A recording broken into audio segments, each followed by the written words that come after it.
Hoy vamos a ver en qué consiste la maldición, los reyes malditos, la peste y los pastorcitos.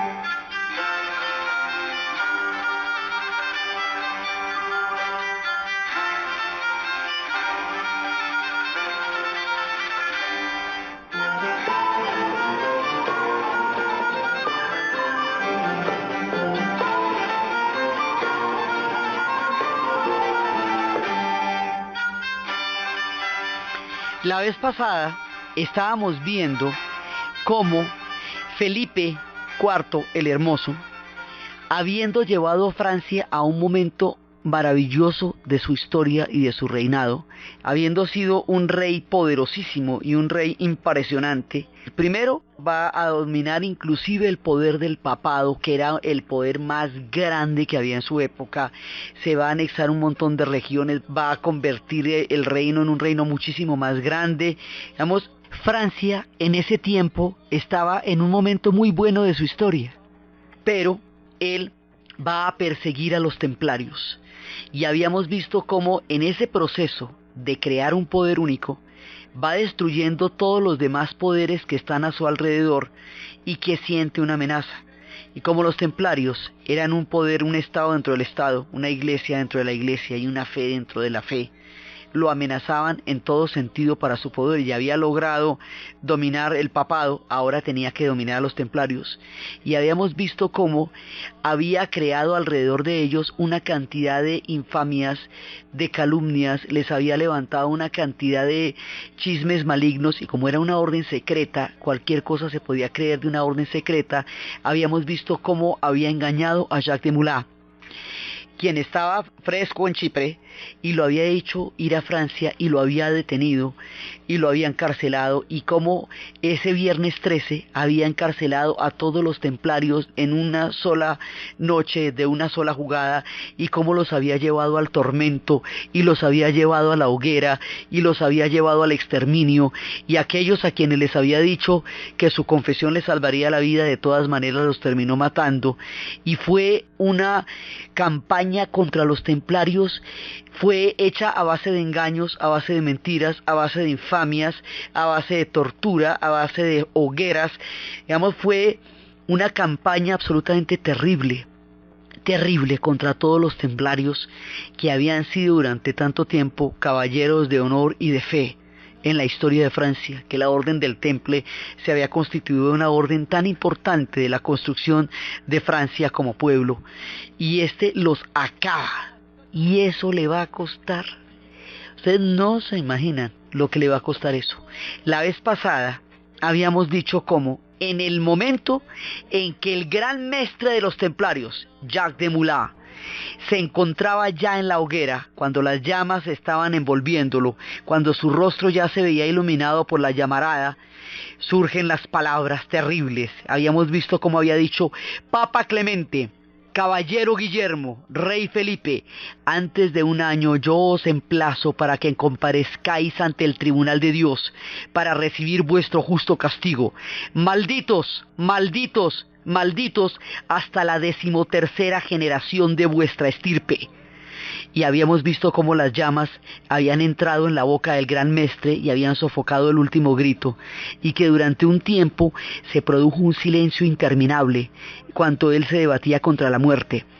Habíamos visto cómo se doblaba la cuerda, cómo Jacques de Molay se hunde en la hoguera, y cómo la mano permanecía alzada en las llamas hasta que quedó totalmente ennegrecida por el fuego, y cómo, aterrorizada por la maldición, la muchedumbre permanecía clavada en su lugar, toda hecha suspiros, murmullos, espera, consternación, angustia.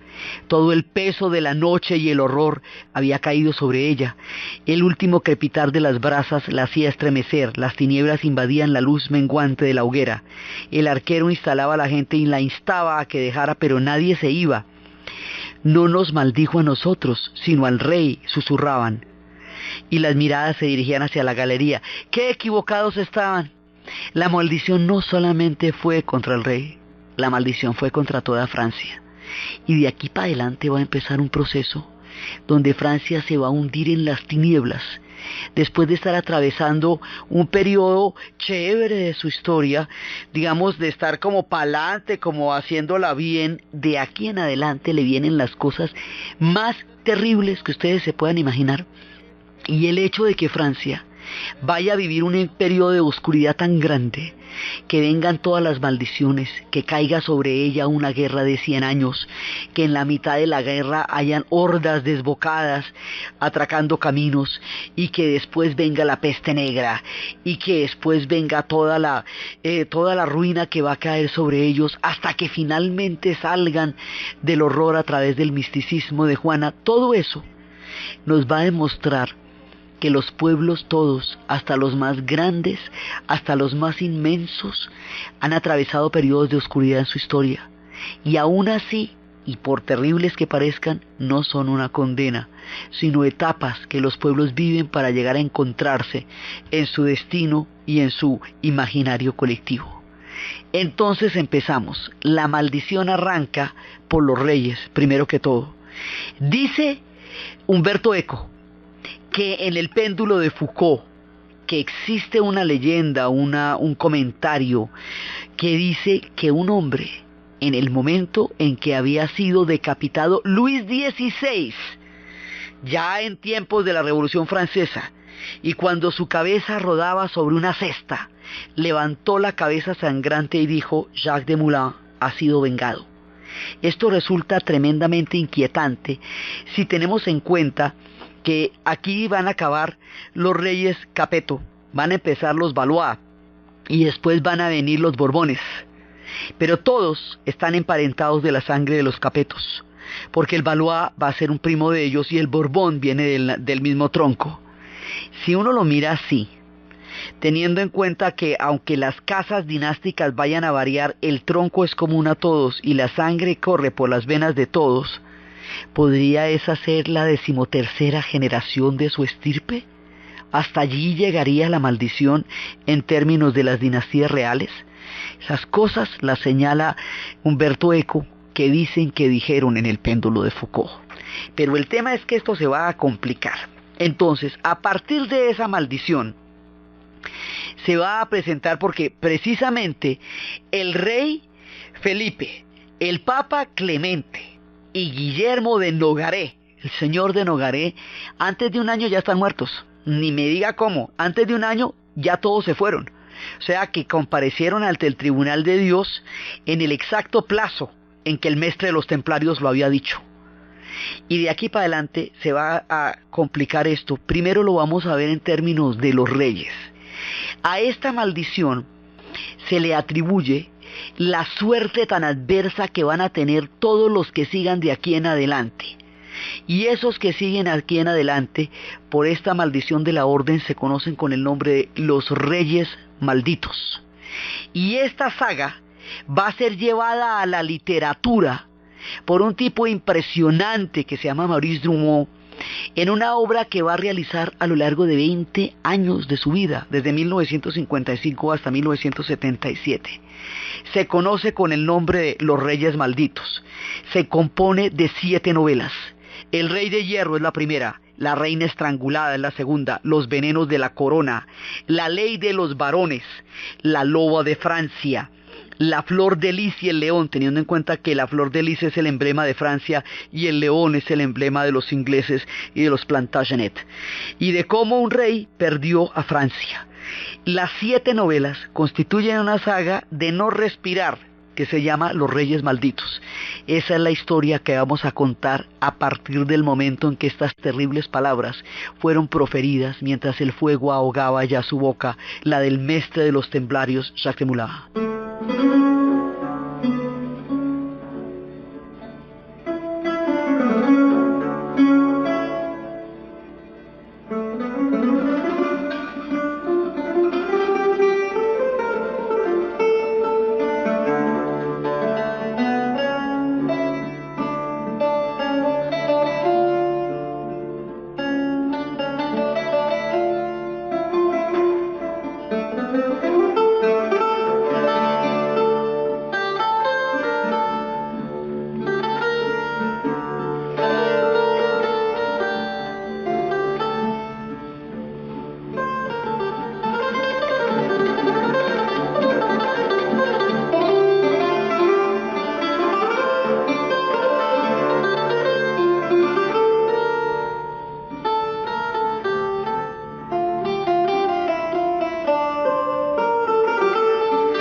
cosa se pone de la siguiente manera. Resulta que Felipe IV, el hermoso, el duro, el tenaz, el que creó, digamos, toda esta orden, el que exterminó a los templarios, el que creó el papado de Aviñón, el que acabó con, el que hizo esta primera, digamos, este primer aire de la formación de Francia, de lo que sería después más adelante Francia. Él tiene a un hermano que es Luis, a otro que es Felipe V, a otro que es Carlos, al que le dicen el ganso, como sería de tremendo y de valiente. Tiene una hija que es Isabel, pero Isabel está casada con un rey de Inglaterra. Entonces, y tiene un hermano que se llama Carlos. Entonces, Isabel está casada, ella no puede estar casada con un rey de Inglaterra y eso hace que se compliquen las cosas. Entonces, ¿qué pasa? Ninguno de estos tiene hombres, varones, que vayan a tomar el trono. En rigor, el trono le correspondería al hijo de Isabel. Pero es que el hijo de Isabel no puede subir porque es Eduardo, hijo de un rey inglés. Entonces dicen, mire, aquí no se puede porque es que los ingleses han sido tradicionalmente nuestros enemigos. Cada vez que he levantado la espada, dice Chatillon, lo he levantado contra un inglés. Entonces no vamos a permitir que un inglés llegue al trono de Francia, no existe la figura. Entonces, ¿cómo nos vamos a inventar eso para que no sea así? ¿Se acuerda que en tiempos antiguos, cuando recién se estaba formando esto, se hicieron una serie de leyes en las cuales se decía que los feudos de los varones pasarían de varón a varón? Básicamente eso decía. Los francos en otra época tenían dos clasificaciones, o sea, dos grupos de donde ellos provenían. Había dos grupos de francos, estamos hablando tiempos anteriores, para en el siglo VI. Estaban los francos ripuarios y los francos salios. Los francos salios, que es a donde se remontan los capetos, tenían una ley que decía que el feudo va de varón a varón, no más. Eso ahí no estaban diciendo nada más.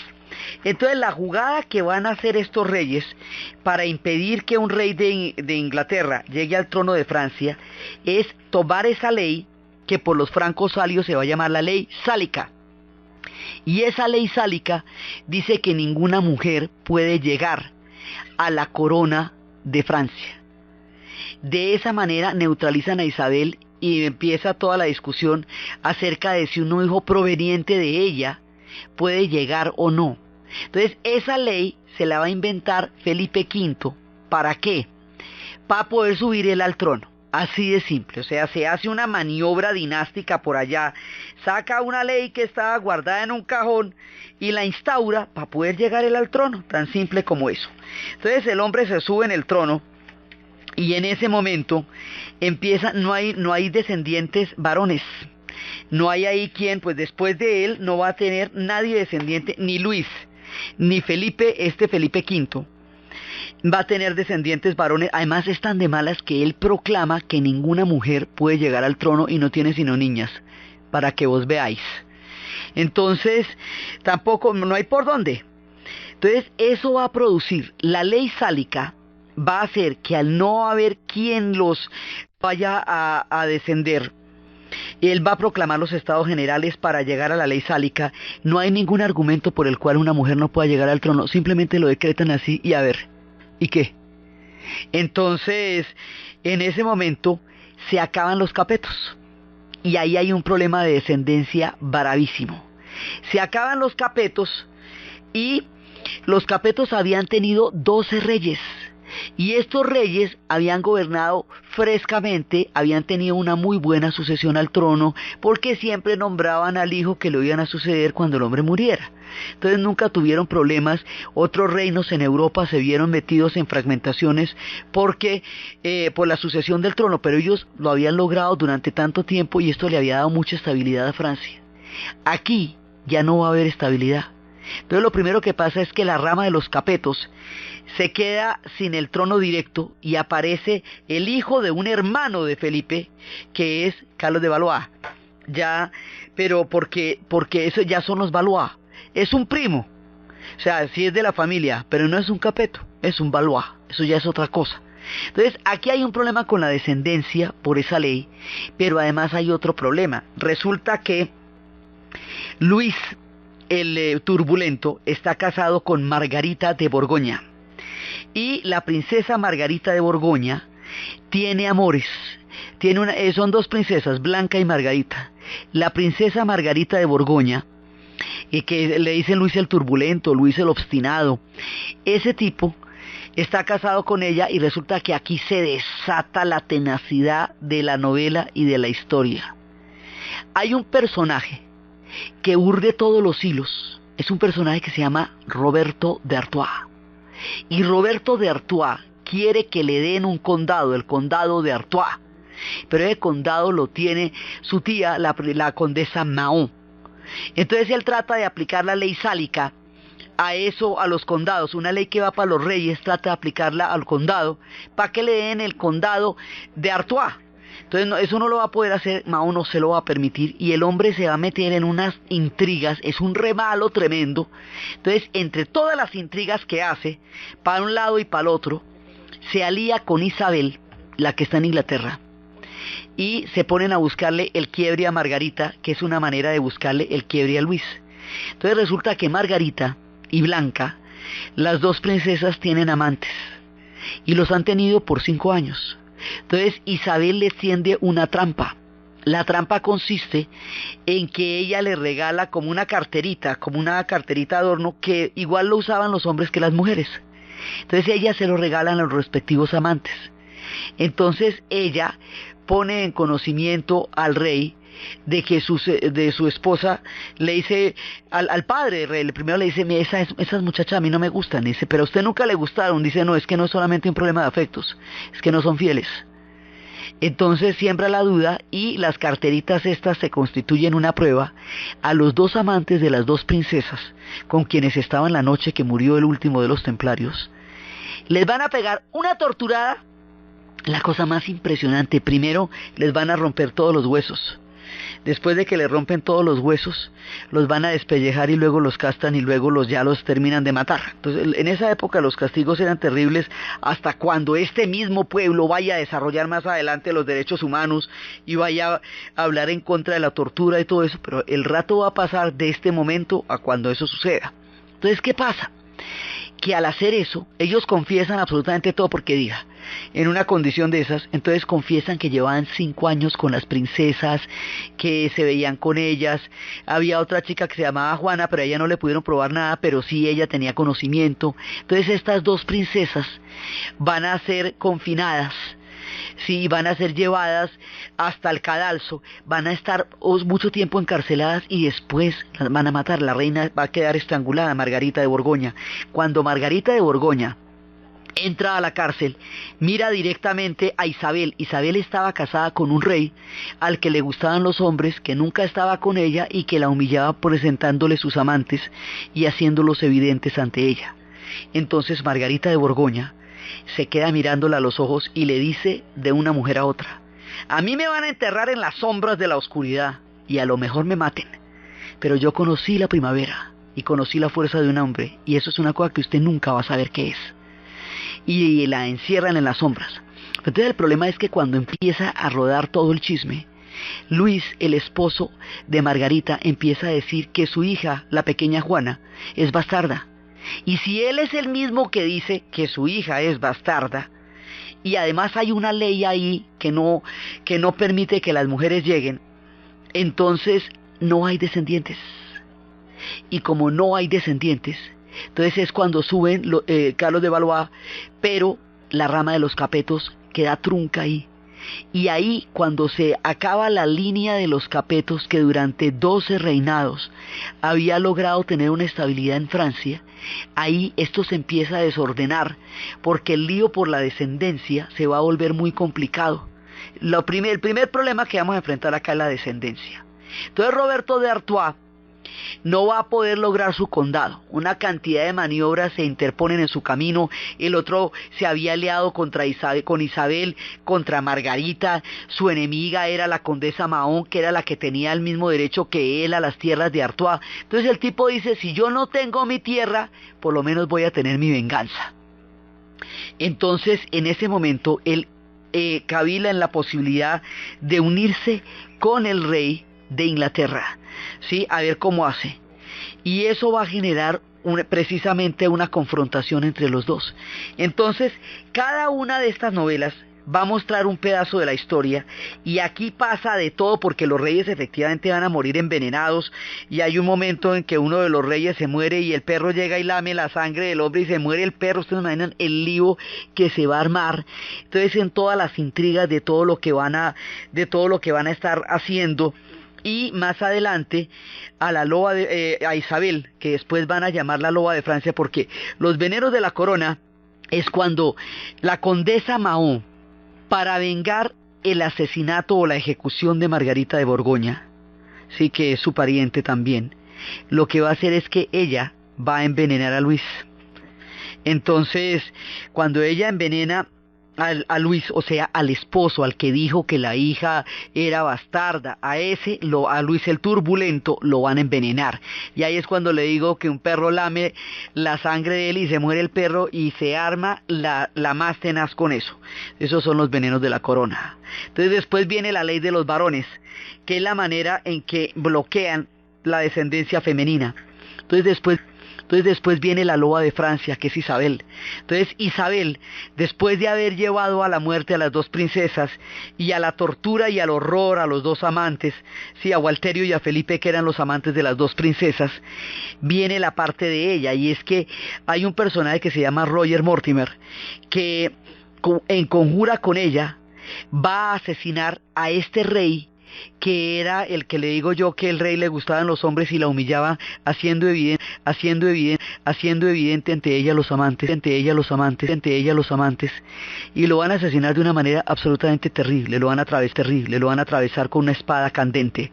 Esas cosas eran absolutamente terribles en esa época, y así va a morir él. Entonces, por eso a ella la conocen como la loba de Francia. Entonces, cuando él muere y empieza todo el asunto, entonces Roberto va a tratar de poner a Carlos de Valois, y lo pone, que ya no es Capeto sino Valois. Pero cuando lo pone, él hizo todo el lobby para poner a este señor allá, y resulta que cuando lo pone, este señor, una vez convertido en rey, ya no le pone bolas a Roberto de Artois, ya no lo necesita.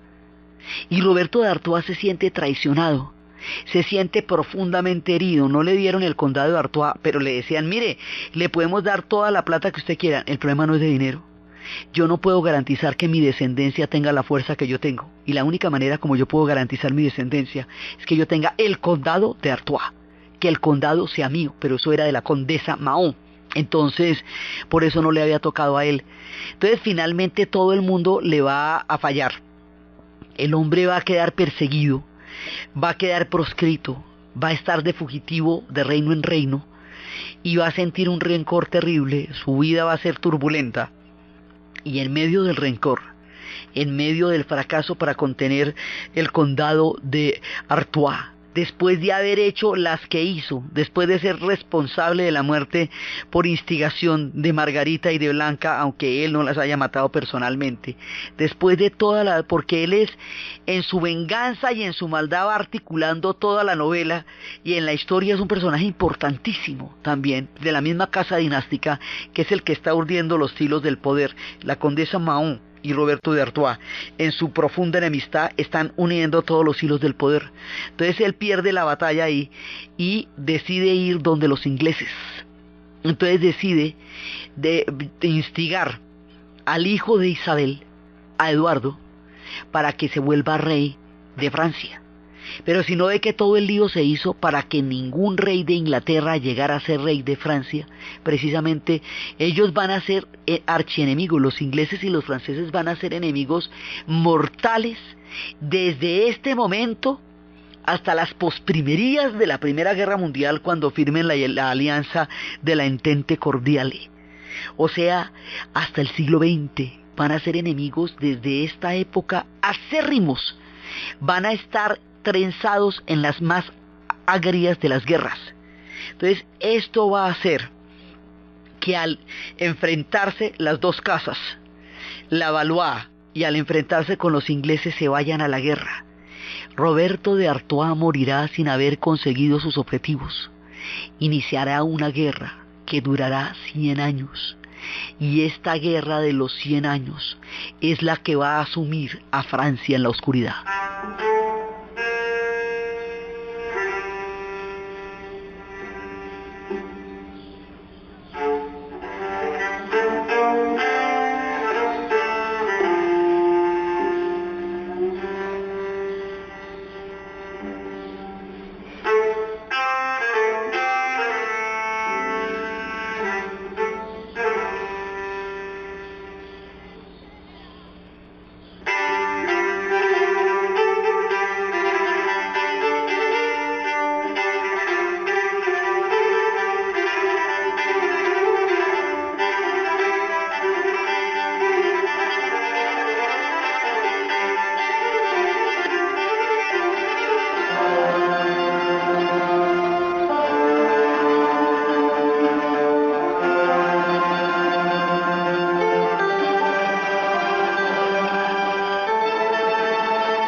Esta guerra le va a costar a Francia todo su esplendor. Ya le costó el reino, la maldición le costó el linaje, porque ya no hay esos reyes, ya no están los capetos ahí. La ambición de Roberto le va a costar a Francia el reino, porque esta guerra la retrocede mucho tiempo en la historia. Francia con esta guerra se desarticula, van a tener una batalla contra los ingleses, que es la batalla de Crécy. Y en esa batalla de Crécy, los ingleses van a desarrollar una nueva manera de pelear, que son los arqueros. Entonces van a tener esos super arqueros, y esos arqueros son los que logran derrotar a la caballería. Hasta ahora la caballería había imperado y era la ley, desde que estamos contando historias de Francia. Pero los arqueros pueden atravesar a los caballeros, y los caballeros no saben, además tienen una formación disciplinada, que no rompe frente, que no rompe filas, y eso les va a dar un poderío, y es así como muy pocos ingleses van a derrotar a un mundo de franceses. O sea, las dos batallas que le van a costar tanto a Francia, que es esta de Crécy y una 20 años más tarde que va a ser la de Poitiers, se caracterizan por el poderío militar de los ingleses en términos de tácticas, siempre los ingleses siendo mucho menos y siempre los franceses siendo infinitamente más, porque además siempre Francia ha sido un pueblo que tiene muchísima mayor población que todo el mundo, pero la isla inglesa ya se estaba empezando a organizar, y eso se le va a notar en estas dos batallas, y en esa batalla los doblegan. Entonces los reyes están perdidos, el linaje se ha acabado, los doblega la batalla, la derrota es absolutamente humillante. Son estos los tiempos, cuando estábamos hablando de Isabel y todo eso, son los tiempos de Corazón Valiente, precisamente, y ese personaje de Braveheart lo sitúan en tiempos de esta reina, ¿sí? De esta reina Isabel. Entonces es una narración porque siempre han estado afines a Escocia, porque Escocia siempre ha estado en guerra con Inglaterra, lo que la hace que siempre haya habido una alianza entre escoceses y franceses. Entonces resulta que esta batalla de Crécy es un desastre, y esto va a llevar a una situación terrible, terrible para Francia, pero esta situación en medio de esta guerra se va a volver más grave aún, porque van a empezar a pasar cosas completamente aterradoras. Entonces de pronto, cuando ya están totalmente derrotados, dicen en la misma narración de los Reyes Malditos, en La Flor de Lis y el León, cuando ya están los Plantagenet, cuando están Eduardo y todo eso empezando a gobernar, dicen que se presentó una circunstancia absolutamente aterradora. Dicen en la novela: al poco tiempo, un viento demencial sopló por toda Francia. Qué impulso ciego y vagamente místico, qué ingenuos sueños de santidad y aventura, qué exceso de miseria, qué deseo de aniquilación empujaron de repente a los jóvenes y a las muchachas del campo, a pequeños artesanos e hilanderas, casi todos entre los 15 y los 20 años, a dejar de improviso sus familias, sus pueblos, a reunirse en bandas errantes, descalzas, sin dinero ni alimentos. Una idea cierta, una especie de nueva cruzada, servía de pretexto para este éxodo. En realidad, la locura había nacido de los restos del Temple. Eran numerosos los templarios a los que las cárceles, los procesos, las torturas, las confesiones arrancadas a hierro candente y el espectáculo de sus hermanos entregados a las llamas habían vuelto medio locos. El deseo de venganza, la nostalgia de su antiguo poderío y la posesión de alguna fórmula mágica obtenidas en Oriente los habían convertido en fanáticos temibles, a pesar de que se escondían bajo el humilde hábito de un clérigo o una blusa de desajista. Clandestinamente asociados obedecían las órdenes misteriosamente transmitidas del gran maestre que había sustituido al gran maestre quemado en la hoguera. Entonces, ¿qué pasa? La maldición de los templarios da origen a toda clase de esoterismos, a toda clase de supersticiones, a toda clase de rumores, a toda clase de relatos, pero el hecho es que efectivamente una gran cantidad de jóvenes se hunden en hordas y van atravesando las ciudades y primero piden limosna y luego la saquean. Y van a llegar a ser 100.000, que para la población de la época eso es un montón de gente. Y estos son las órdenes de los pastorcitos. Algunos son dulcinos, uno de los cuales sería un personaje absolutamente enigmático y animalesco que aparece como de los personajes del Nombre de la Rosa. Uno que era de la herejía de los dulcinos, porque decía que el padre Dulcino había sido parte de estas herejías. Entonces era, como había, digamos, tantas corrientes, los arrianos, los dulcinos, este personaje que en el Nombre de la Rosa es Pantangelo, es que tiene habla todas las lenguas y ninguna, es un personaje que habla de una manera muy rara. Ese era de los dulcinos. Entonces se habla que estos eran dulcinos, que saqueaban las aldeas en nombre de una especie de cruzada secreta, pero que en realidad eran la venganza de los templarios, que misteriosamente transmitían órdenes a todos estos personajes para que asolaran las regiones, y esto asoló toda Francia, porque empezó en el norte y luego llegó al sur, y después de que terminaron todas estas órdenes de los pastorcitos, que se llamaban, digamos, pero pastorcitos, vaya mijita, pastorcitos, y esto era una orden que saqueaba absolutamente todo sistemáticamente. Entonces, en la mitad de las persecuciones, siempre en la mitad de las persecuciones, los judíos son objetos de persecución, siempre son el chivo expiatorio, siempre son aquellos contra los cuales se vierte la ira del pueblo. Entonces hay un momento en que esta gente empieza a perseguir a los judíos y ahí sí todo el mundo les para bolas, entonces todo el mundo los ayuda a perseguir a los judíos. Entonces los judíos en toda la Edad Media van a estar en terrible peligro durante todo este tiempo en Europa, particularmente en Francia, porque hay un antisemitismo latente. Más adelante vamos a hablar hasta dónde y qué consecuencias va a tener el asentamiento de este sentimiento antisemita en Francia, porque eso va a llevar después al juramento del Estado de Israel, precisamente por toda la cantidad de persecuciones que van a tener. Durante la Edad Media la pasan pésimo, porque esto, que era un saqueo contra todas las ciudades francesas, de pronto se meten con los judíos, entonces todo el mundo ahí sí les ayuda y les colabora a perseguir a los judíos, y se unen es con ellos, que eran los que realmente los habían saqueado, para empezar a atacar a los judíos. Más adelante, cuando venga la peste, también llevan del bulto los judíos. Entonces, primero viene este fenómeno tan indescifrable al que se le atribuían órdenes misteriosas y vengativas de los del Temple, que estaban a través de maneras secretas y clandestinas de nuevo llevando a esta turba a los saqueos. Después vienen los leprosos, y en la Edad Media, la lepra era una enfermedad que transmitía un miedo mortal, porque se creía que los leprosos contagiaban y querían que todos los demás lo fueran. Entonces luego vienen los leprosos.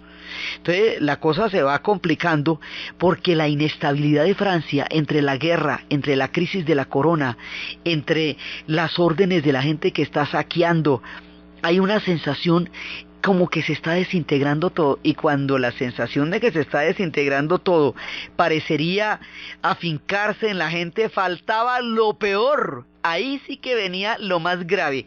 Lo más grave de todo viene en un barco. Viene en un barco que está atravesando Turquía. Un barco que va entrando a Génova, viene por el Mar Negro, está atravesando la península en Crimea, atraviesa la península del Mar Negro, entra por un puerto llamado Cafa, y allí, que es donde los genoveses, que habían sido muy importantes en la época, habían establecido un puesto de comercio. En octubre de 1347, una flota de 12 barcos genoveses va a lograr volver a Génova desde el puerto, Génova en Italia, desde el puerto de Cafa. Los poquitos hombres que llegan a bordo, que ya no están muertos, van moribundos. Y a través de ese barco va a entrar a Europa la peste negra.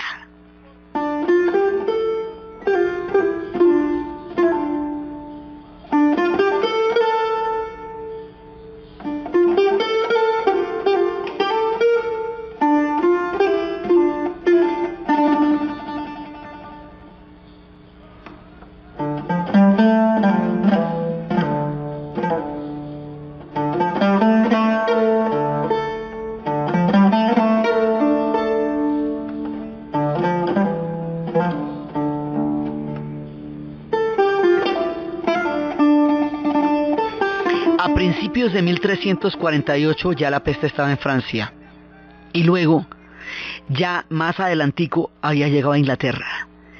Y esto se va a volver la cosa más asustadora, porque la gente empieza con unos ataques muy fuertes.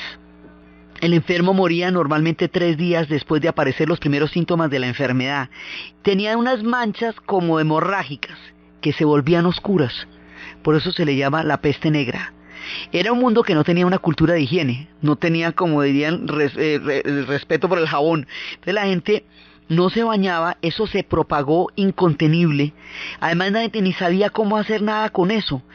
Se cree que más de 25 millones de personas en Europa habían desaparecido. Es decir, más de la tercera parte de la población de toda Europa va a caer en manos de la peste. La muerte está por todas partes. Entonces, en ese momento, cuando después de que los ingleses habían derrotado a los franceses en Crécy, ellos ya no querían conquistar a Francia, sino devolverse. Y cuando se devuelven, ya está empezando la peste. Y la peste empieza con un escalofrío, con un vértigo, con un dolor de cabeza, y cualquier cosa de estas podría significar el pánico más espantoso. Entonces, como no saben cómo tratar a la gente, simplemente la aíslan, la sepultan viva, la tapian. Las historias después, cuando la peste llega a Escocia, son absolutamente terribles y desgarradoras, porque no había nada que hacer, no había ningún remedio, no había ninguna manera. Inclusive en una época pensaron que tomando, que el alcohol salvaba de la peste. El alcohol no salvaba de la peste, pero borracho la gente sentía mejor. El alcoholismo social empieza desde los tiempos de la peste. La peste da una sensación de fin del mundo, una sensación de aniquilamiento, una sensación apocalíptica que va a ensombrecer el ánimo del medioevo, y va a durar, esas sombras van a durar mucho tiempo en disiparse, porque la gente va a estar aterrada. Es en esa época, cuando la peste asola absolutamente a toda Europa, que Boccaccio va a escribir el Decamerón, los cuentos acerca de todo lo que está pasando en la peste, y es también cuando se van a escribir más adentro los cuentos de Canterbury durante el tiempo de la peste. Y entonces la cosa se va volviendo cada vez más complicada, no hay cómo prevenirla, y de pronto le ocurre emprenderla ¿contra quién? Pues contra los judíos, que porque los judíos tenían de todas maneras una cultura de higiene que no poseían los europeos, porque los judíos son pueblos del desierto y tienen todo un concepto diferente del cuidado del cuerpo. Entonces dijeron que era que los judíos habían traído la peste. Además, hubo una época en que los pozos fueron envenenados. Entonces le echaron la culpa a los judíos de que han en los pozos. De todo, de cualquier cosa, de los que les diera miedo, de lo que no comprendieran, de lo que no supieran o de lo que no quisieran saber, culpaban a los judíos. Entonces, y porque no eran cristianos sencillamente, o sea, en un clima tan intolerante como el que estamos viendo, donde estaba hecho ya el Santo Oficio, donde han matado a los cátaros, donde habían matado a los templarios, y eso que todos esos eran cristianos, los judíos no eran cristianos y eso los condenaba terriblemente en Europa. Y la persecución dura contra ellos va a empezar en estas épocas, y es en este tiempo que se habla también de las épocas tan oscuras del medioevo, porque la sensación de que la muerte ronda por todas partes, eso va a ser llevado al cine por Ingmar Bergman en una película inmortal que se llama El Séptimo Sello, donde está la figura de la muerte jugando ajedrez, ¿sí? Con un personaje, toda la figura de la guadaña, la historia de la muerte, la idea de un castigo en una sociedad tan increíblemente supersticiosa como la sociedad que había en esa época, algo tan inexplicable que no pudiera tratarse de ninguna manera, que se llevaba a todo el mundo, que de tal manera se cebaba sobre los pueblos y las aldeas, la gente quedaba insepulta, no alcanzaban a sepultarla cuando ya venían más muertos, y eso hacía que el contagio se esparciera como un reguero de pólvora y que permitiera una sensación terrible, asfixiante, de fin del mundo que estaba en ese momento apoderándose del ánimo de la historia de la época. Francia, sometida a esta cantidad de pruebas tan duras. Francia, después de los venenos de la corona, después de cómo un rey va a perder Francia. Francia sometida a las terribles victorias que los ingleses infligieron, que para los ingleses eran victorias y que para ellos eran derrotas absolutamente aterradoras. Francia, entre el fenómeno de los pastorcitos que asolaban las aldeas con el saqueo, luego los leprosos, luego la peste. Francia va a quedar maldita durante 120 años. Después de la muerte de Jacques de Moulins no vuelve a pasar nada chévere. ¿Cómo era? Que el rey Felipe V era un muy buen rey y ya ni se le nota, porque ya las cosas están empezando a agravarse y no se dan cuenta que ese último rey Capeto era un muy buen rey, y ya digamos hay un momento en que esto está en un estado desolador, en que la cosa ya parece que no tiene para dónde salir.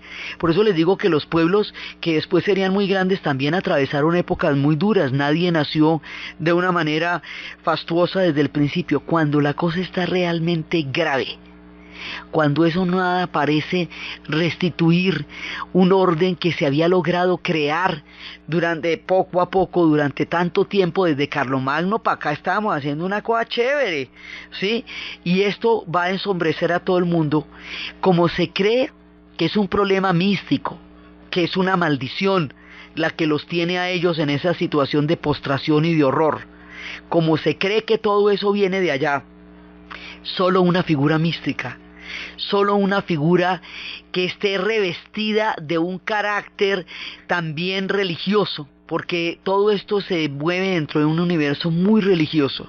Solo una figura que tenga un hálito verdaderamente carismático, que se sienta poseída y embestida de un poder sobrenatural, que escuche cosas que los demás no escuchen, solo una figura con características únicas va a poder restaurar el sentimiento de esta Francia hundida en el vacío y la oscuridad.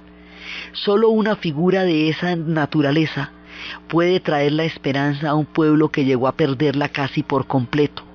Y es entonces cuando una doncella empieza a escuchar voces que le dicen que ella debe liberar a Francia, que la debe liberar de los ingleses, que la debe liberar de su pesadumbre. Una mujer, una doncella que se va a lanzar a una lucha épica, a una lucha heroica, y va a crear un arquetipo que será conocido de ahí en adelante. Esta mujer se llama Juana de Arco. La historia de Juana de Arco, de las voces que escucha, de la manera como ella se lanza a la construcción de Francia y de cómo ella va a ser el arquetipo, el imaginario de la construcción de la nación francesa después de haber atravesado un túnel tan largo en la oscuridad de la historia, y como ella representa la luz que los franceses reconocerán como el momento a partir del cual ellos se volverán una nación, es lo que vamos a ver en el siguiente programa. Entonces, desde los espacios de la maldición de los templarios, de los venenos de la corona, de la loba de Francia, de la ley de los varones, de la reina estrangulada, de la flor de lis y el león, de todos los reyes malditos, de todos estos venenos, desde los espacios de las órdenes de estos pastorcitos asolando todas las aldeas, de los leprosos, del terror de la peste negra, de la oscuridad de esa historia, la figura terrible de Roberto de Artois, la mirada de la princesa Margarita y la princesa Blanca en el momento de entrar al cadalso, de los Eduardos, de los caballeros negros y todas las historias que se tejieron alrededor de este periodo turbulento en la historia de Francia, en la narración de Ana Uribe, en la producción Jessy Rodríguez, y para ustedes, feliz fin de semana.